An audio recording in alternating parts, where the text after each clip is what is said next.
NSE Producciones presenta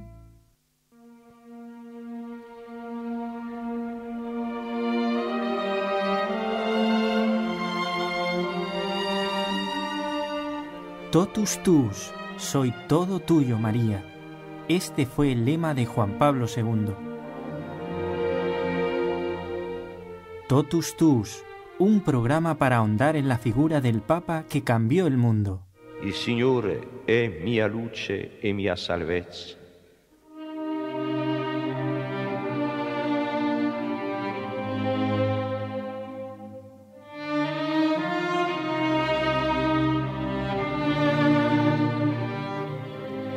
Hoy, amigos, vamos a entrar, va a ser un privilegio, vamos a entrar detrás del padre Antonio Ruiz, así disimulando, pasito a paso, sin meter ruido, en la capilla privada del Papa San Juan Pablo II. Claro, cuando él era Papa, puesto que es la capilla pontificia y actualmente pues la ocupa, como siempre, su sucesor. Y muy bien, pero vamos a preguntarle, ante todo, vamos a saludar al padre Antonio y sin meter ruido, a ver que él nos diga, a ver cómo entramos y qué es lo que vamos a encontrar en la capilla privada de San Juan Pablo II en San Pedro del Vaticano. Bueno, pues a todos padre, un gusto. Nos van a oír y no nos van a dejar entrar. Ya, pero Andrés Rosat ya nos cuenta, ¿no? En la capilla privada de Juan Pablo II, encima del altar, muy alto, un gran crucifijo. Entonces, cuando el centro de la vida y del corazón es Dios, Cristo está en el centro de Dios. Y Cristo en su obra máxima de amor, que es dar la vida por nosotros. Por eso, un gran crucifijo. Debajo de uno de los brazos de la cruz, en el lado del corazón, en el lugar supuesto del Stabat Mater, un pequeño icono de la Virgen de Czestochowa. Es bien conocido la devoción del Papa a la Virgen y tiene su frente en el Evangelio, desde luego, pero influido también en la gran medida un librito que ha influido él. Ya no es lo que está allá en la capilla, sino lo que a Juan Pablo II le ha hecho también para esta escena que él ha puesto ahí en su crucifijo grande, la Virgen. Esa escena, pues, es el librito de la devoción a la Virgen María. Exacto, padre. Y la Virgen María, en el icono de la Virgen de Czestochowa, que tuve la gracia de poder peregrinar allí hace ya bastantes años, tiene, usted la habrá visto a veces, tiene una herida, tiene como un corte en la cara y otro en el cuello. Y bueno, allí los monjes marianos, que llaman, le explican a uno pues cómo fue todo eso, ¿no? La tradición. Incluso la tradición dice que fue pintada por San Lucas en una mesa que era de la Sagrada Familia. O sea que, bueno, es la tradición. Lo que sí sabemos que ese icono, que representa también al pueblo polaco tan machacado, diríamos, por las guerras, por las intromisiones enemigas de todo género, bueno, pues se han mantenido en la fe, aunque sea con el rostro herido, como la Virgen, que tiene una mirada penetrante. La Virgen de Czestochowa es impresionante, es así de tez oscura, y ella es la que estaba ahí como a la altura del corazón abierto de Jesús en la cruz, como sosteniendo a Jesús en su pasión, y a Juan Pablo II también como Papa. Sí, ciertamente. Esa escena del Calvario es la que tenía ahí, pues, la Virgen junto a la cruz de Jesús, y ahí estaba la Virgen. Y tal vez el Papa Juan Pablo II, esto no se le ha podido preguntar, no podría decirlo así con una afirmación absoluta claro, en el Evangelio, pues, ¿qué es lo que dice? Allí estaba Jesús en la cruz. Allí estaba la Virgen en esa posición que tiene ahí ese cuadro, y viendo cerca al discípulo que tanto quería, tal vez yo pienso, pues viendo allí a Juan Pablo II, pues a ese discípulo, pues Jesús le dijo: mujer, he ahí a tu hijo. Hijo, he ahí a tu madre.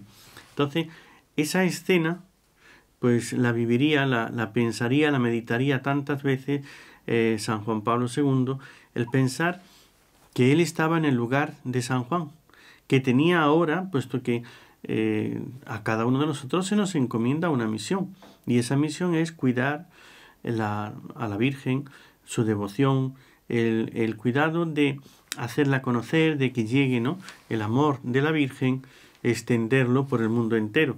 Pues tal vez Juan Pablo II allí, diríamos, en su reclinatorio, al otro lado del altar, la cruz, la Virgen, el altar, y aquí delante su reclinatorio, y él allí haciendo su oración, pues es verse en el Calvario, que al fin y al cabo el altar es el Calvario. Entonces, cuando entramos a una capilla, qué bonito esta imagen que estamos poniendo, nos trasladamos al mismo Calvario. El altar es el ara donde va a ser sacrificado el Cordero, Cristo, ¿no? Entonces, no estamos en otro lugar, no es una escena. Ahí se va a suceder lo mismo que pasó en el Calvario, de otro modo, místicamente, misteriosamente, incruentamente, etcétera, ¿no? Pero realmente es lo que sucede cuando se celebra la Santa Misa. Entonces, Cristo en esa cruz que está ahí representado, lo que nos está diciendo es esa presencia de Dios, y ahí, en esa imagen, pues estamos en imagen en el mismo Calvario. Y la Virgen, entonces hay como ese triángulo entre Cristo, la Virgen y el discípulo. Entonces, y cuando uno entra con verdadera fe, y yo creo que esto lo hacía mucho Juan Pablo II, porque de hecho hay muchas cosas, ¿no?, que se cuentan de él, pues cómo se postraba en el suelo allí, ¿no?, totalmente delante del Señor, del Sagrario, de la Virgen. En cruz, así como los polacos a veces. Cruz. ¿Sabe, padre, una curiosidad? Que el suelo era de mármol. Cuando él entró. Exacto. Entonces sí lo sabe. ¿Y qué ocurrió? Y que era de madera cuando él salió. Pero no precisamente porque él lo cambiara, sino que... su secretario, Claro, Monseñor Civich, que bien lo conocía y que conocía las tradiciones polacas, que una de ellas, yo lo he visto en fotografías en Semana Santa o así, cuando los polacos rezan de verdad. Y ahí postrados, pero unos y otros, incluso en el campo, como cruces vivas, pero postrados en el suelo, orando con intensidad. Así oraba Juan Pablo II cuando estaba solo en la capilla, muchas veces postrado en el suelo, con la frente en el suelo. Y claro, Monseñor Civich pensó, va a agarrar unos resfriados terribles aquí, pegado al suelo de mármol en invierno. Y entonces, sin preguntarle nada al Papa, cambiaron el suelo de mármol y pusieron pues un revestimiento de madera, de parqué, y para que pudiera seguir rezando. Me imagino la sonrisita de Juan Pablo II cuando fue a rezar y se encontró con el cambio, ¿no? Ciertamente, claro, lo hizo también en un viaje de esos de Juan Pablo II. Pues si sale una semana, unos días, primero prepara todo. ¡Qué listo! Y lo hizo en un... de acuerdo. El cambio fue durante uno de esos viajes. Pues a veces, pues bueno, viajaba a América, ya cuando hacía varios viajes, pues tardaba 10 días, 15 días entre varios países, ¿no? Pues aprovechando esas oportunidades, ya que no le interrumpía al Papa, no quitaba nada, entraban los obreros y hecho todo el trabajo. Y claro, ese suelo de mármol y todo eso por este amor, ¿no?, diríamos, al Señor, a la Virgen y a la cruz de Cristo, al sacrificio. Padre, perdone, termine la idea.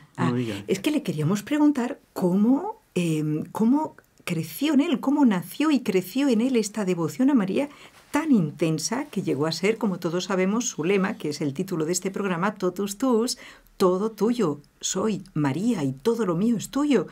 Que no se avergonzaba, su escudo, además, yo creo que nunca ha habido un escudo más sencillo entre los papas.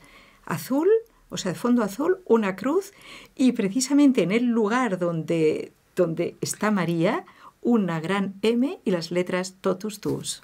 Así es. Es la imagen, cómo la va plasmando en su escudo y en la capilla como lo tiene. Pues él cuenta que cuando estaba en Polonia, estaba trabajando en la fábrica de Sosa, pues conoció le entregó aquello de un sastre que le entregó el librito. Entonces el librito lo empezó a leer, le gustó tanto. ¿Qué librito, padre? El librito de San Luis María Griñón de Montfort, del Tratado de la Verdadera Devoción. Entonces, este libro, que tiene su historia, ¿no? Escrito en el 1700, luego se perdió durante un siglo, después apareció, pues eso, ¿no? Es la lucha entre la luz y las tinieblas. Entonces el demonio trataba de hacerlo desaparecer y la Virgen pues lo sacó en su momento y se extendió. Entonces él empezó a leer el libro y dice que siendo un laico, ¿no? Siendo un trabajador en la fábrica de Sosa, haciendo ahí su vida espiritual, que fue los momentos esos de decisión de su vocación y conocer el seminario, empezar sus primeros pasos en el seminario clandestino, ¿no? De tal manera que conoció el libro, aquel tratado de la devoción de la Virgen María, le abrió tal el entendimiento, como él mismo cuenta, dice, es que yo al principio tenía miedo de tener mucha devoción a la Virgen, por eso de que, y si pongo a la Virgen en vez de Jesús, voy a tenerle más devoción a Jesús que a la Virgen. Entonces, ese conflicto que suele pasarnos a todos, diríamos, cuando uno empieza, tiene miedo de que una devoción te quite la otra, que una cosa opaque a lo otro, ¿no? Entonces, Bueno, es un pensamiento que perdura en el pensamiento de nuestros hermanos separados. sí, Ellos piensan, los hermanos protestantes, que la fe o la devoción a María, la Madre de Jesús, es en cierto modo desmerecer o desbancar la única mediación que es la de Cristo. ¿Y cómo nos explica el Papa Juan Pablo II que no es así en absoluto? Juan Pablo II, claro, empezó a leer. Y hay, diríamos, claro, está escrito, hemos dicho, en el 1700. Esto significa, como él mismo lo dice, Juan Pablo II, está escrito en un lenguaje barroco, cargado de imágenes, ¿no? O sea, según el barroco así más duro, y unas imágenes... Pero con una claridad, padre. Dice, pero el mensaje de fondo es lo que él llegó a entender.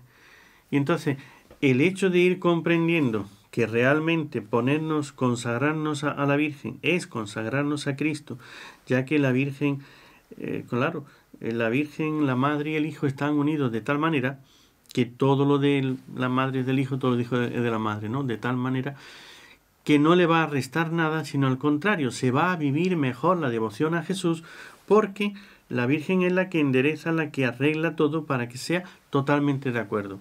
Y cuando él llegó a comprender esto, entonces ya sí que se entregó decididamente a la devoción. Sin temor ninguno de alejarse de Jesús, como usted dice. San Luis María Griñón de Montfort, les recomendamos este libro titulado Tratado de la Verdadera Devoción a la Santísima Virgen María. Explica que la devoción a María es el camino más recto, más breve, más directo, más eficaz para llegar a la verdadera devoción a Cristo. Dice que el abandono confiado entre las manos de la Virgen hace crecer nuestro conocimiento de Cristo y nuestro abandono confiado a su persona. El estar, diremos, querer seguir a Dios, querer seguir a Cristo, querer seguir su doctrina, su moral, todo eso nos pone como un respeto, ¿no? Es decir, y si me equivoco, y si no lo hago bien, y si me excedo, y si no llego. Entonces, somos humanos y tenemos nuestras vacilaciones. Pero el ponernos en las manos de la Virgen confiadamente hace que en esto podamos avanzar más certeramente, con confianza y con acierto, con verdad, ¿no? Uh-huh. Por eso es que él, una vez que lo conoció, se entregó.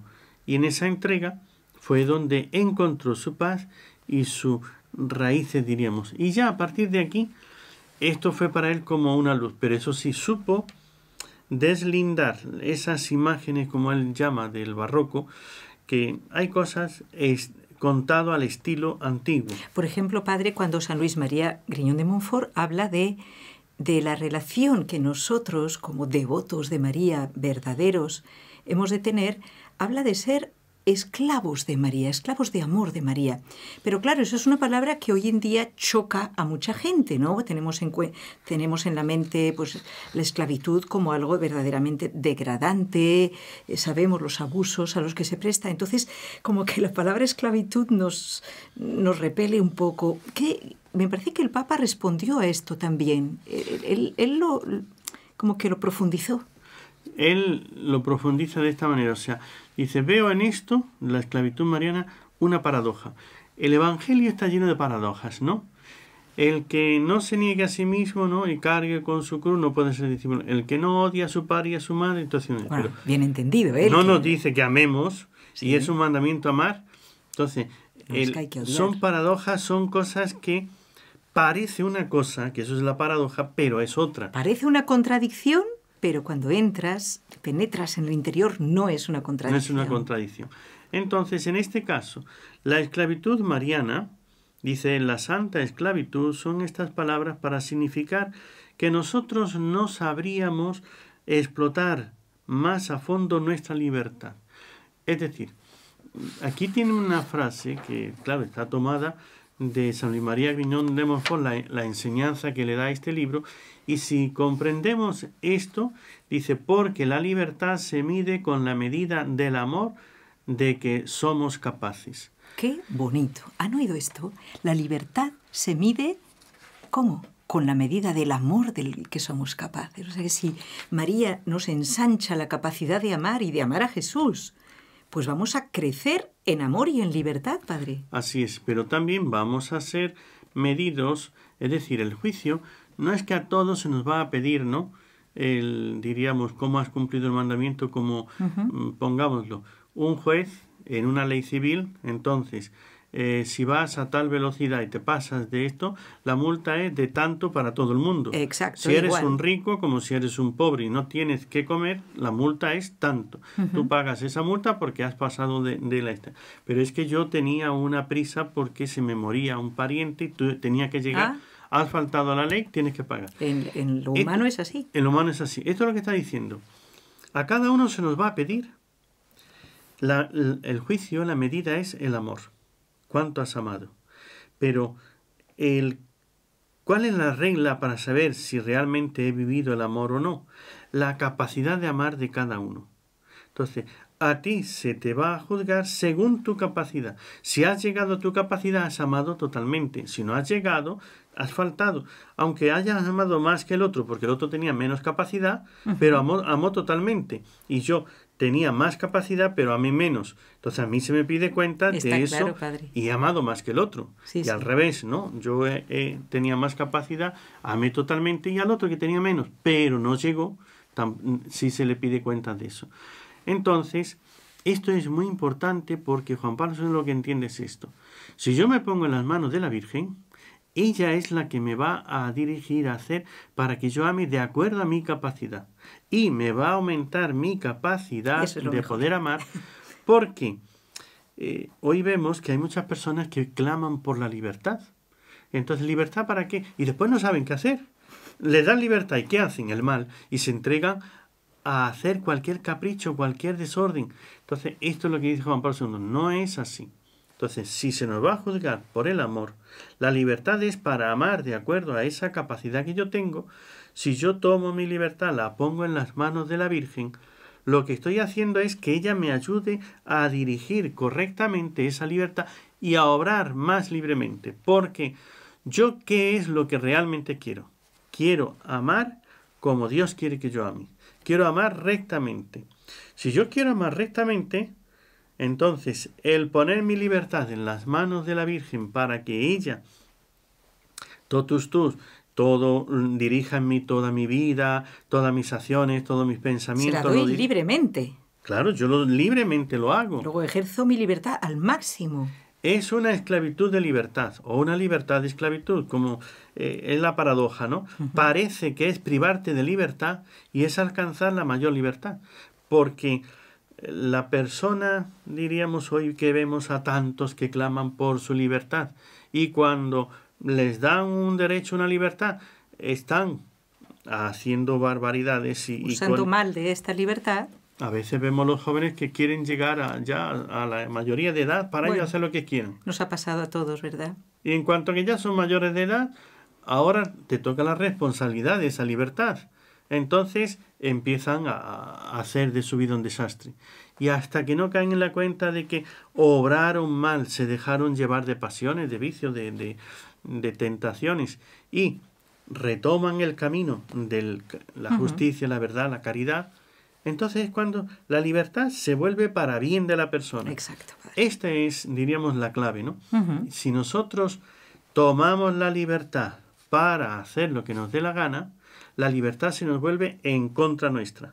Y Juan Pablo II, en la lectura de este libro, fue esto lo que comprendió. Mi libertad, yo la puedo emplear para el bien o para el mal. Cuando uno quiere emplearla para el bien, dice, yo libremente quiero hacer el mayor bien posible. Pues lo mejor que puedo hacer es ponerme en las manos de la Virgen, que ella me va a dirigir al mayor bien. Y eso es lo que vemos. A la mayor santidad, es lo que... De Juan Pablo II, desde ese joven trabajador allá, cómo la Virgen le fue la vocación, el sacerdocio por medio de ese seminario clandestino, primero estudiando en la fábrica, después o en la cantera, donde en los sitios que estuvo trabajando, después ya entró al seminario, sale de sacerdote, y cómo le deja a la Virgen. Y no es que fuese un esclavo, es decir, que eso es lo que nosotros pensamos a veces, ¿no? Me obligan a hacer lo que no quiero. ¿Qué va, padre? Yo creo que Juan Pablo II fue de las personas más libres, o sea, profundamente libre, es decir, que sabía por qué actuaba en cada momento, lo hacía con total convencimiento. Es más, quizás en esta despedida, antes de rezar juntos, la novena a Juan Pablo II con NSETV, le puedo contar esta anécdota que no sé si usted la conoce, que a mí me hace mucha gracia y le recuerdo a veces que él, en uno de estos viajes que eran de trabajo intenso, pues estaba, a lo mejor estaba rezando el breviario y luego le pasaban una cosa para estudiar y tal y cual. Y un monseñor que estaba allí, que era amigo suyo, le dice, pero Santidad, ¿usted cuándo tiene tiempo libre? El Papa lo miró, así sonriendo, ¿no? Y le dice, ¿yo? ¿Tiempo libre? ¿Todo mi tiempo es libre? ¿Qué me viene usted a decir? O sea, todo mi tiempo es libre. Y esto es para meditarlo, ¿eh? Así. Es libre, aunque continuamente está obligado a hacer un montón de cosas. Pero su tiempo es libre porque él libremente se ha entregado. Así es. ¿No, padre? Eso es lo en manos de María. Bueno, el tiempo se nos ha pasado volando. Junto a Juan Pablo II, el esclavo de amor de María. Ojalá que lo imitemos próximamente. Espero poder seguir hablando de esto, padre. Hasta muy pronto. Si Dios quiere. Oh San Juan Pablo, desde la ventana del cielo, danos tu bendición. Bendice a la Iglesia que tú has amado, servido y guiado, animándola a caminar con coraje por los senderos del mundo para llevar a Jesús a todos y a todos a Jesús. Bendice a los jóvenes que han sido tu gran pasión. Concédeles volver a soñar, volver a mirar hacia lo alto para encontrar la luz que ilumina los caminos de la vida en la tierra. Bendice a las familias, bendice a cada familia. Tú advertiste el asalto de Satanás contra esta preciosa e indispensable chispita del cielo que Dios encendió sobre la tierra. San Juan Pablo, con tu oración, protege las familias y cada vida que brota en la familia. Ruega por el mundo entero, todavía marcado por tensiones, guerras e injusticias. Tú te opusiste a la guerra invocando el diálogo y sembrando el amor. Ruega por nosotros, para que seamos incansables sembradores de paz. Oh San Juan Pablo, desde la ventana del cielo donde te vemos junto a María, haz descender sobre todos nosotros la bendición de Dios y concédenos lo que te pedimos. Amén.